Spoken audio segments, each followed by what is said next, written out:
लेकिन video start करने से पहले ना चैनल को सब्सक्राइब कर दो। यार चैनल को सब्सक्राइब नहीं करते, आप वीडियो देख लेते हो, सांप लगेगा मेरा सांप। चैनल को सब्सक्राइब करो आप भी इसी वक्त, नहीं तो पक्का गर्लफ्रेंड नहीं पटेगी, सिंगल मरोगे तुम सिंगल। और चलो इसी के साथ शुरुआत करते हैं। के लाया गाड़ी बाबा के दुआरे तोयो बाजी मर देलक भोला बाबा पे तोरा टोला के सबे छोड़ी चल ठार देलक। भोला बाबा पे तोरा टोला के सबे छोड़ी चल ठार देलक। के सबे छोड़ी चल ठार देलक, के सबे छोड़ी चल ठार देलक। भोला बाबा पे तोरा टोला के सबे छोड़ी चल ठार देलक। तोरा से पहिले तोरे टोला के सबे छोड़ी चल ठार देलक।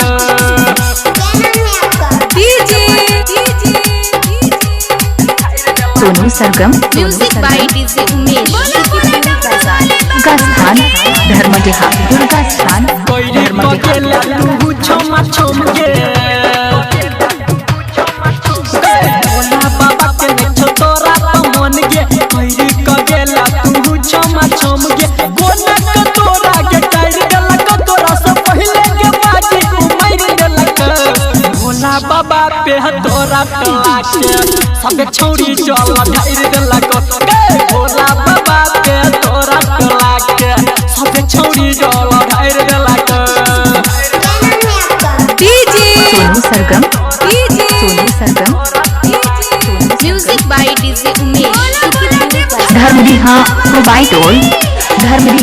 कुबाइटोल के नाम लिपे मन मन गे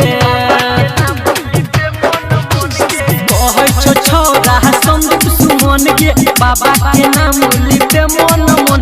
अरे भजना चिलो के जाई देलक, गजब के चिलो के जाई देलक। भोला बाबा पे तोरा टोला के सबे छौड़ी चल ठार देलक। भोला बाबा पे तोरा टोला के सबे छौड़ी चल ठार देलक।